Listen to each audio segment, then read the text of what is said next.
which has got to do with the Supreme Court as well.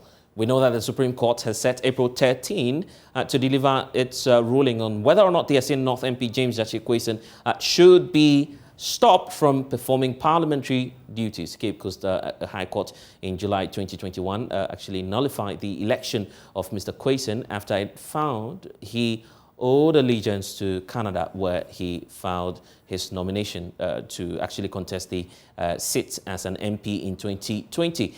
Michael Ankoma, a resident of the constituency who filed this petition in January 2022, initiated another set of actions at the Supreme Court. He urged the court to give effect to the Cape Coast High Court judgment and prevent a further breach of the Constitution by restraining the MP. Court correspondent Joseph Akable has more. Being heard by Justices Jones Doche, Agnes Doji, Nene Amegacha, Mariam Owusu, Gertrude Tokonu, Professor Henrietta Mensah Bonsu, and Emmanuel Yoni Kolendi. The court heard legal arguments from the Attorney General, Frank Davis, and Mr. Chachu Chikata. It bordered on whether or not injunction should be granted against the MP.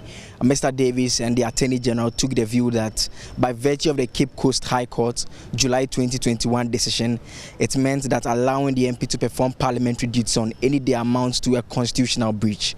Mr. Chikata, however, took exception to the procedure that had been used. He argued that by way of the rules of the Supreme Court, such an application for injunction is not permitted, and an individual seeking such a remedy must rather make a request to the Supreme Court asking that this is what it wants. Then the court will decide what steps that individual should take. And so that was the initial objection that he raised, and argued that on that basis the injunction application ought to be dismissed. The court, after hearing the legal arguments, adjourned to April 13 to deliver its ruling on the matter, and that will determine whether the MP can continue to perform parliamentary duties while various other applications which is filed in various courts remain outstanding.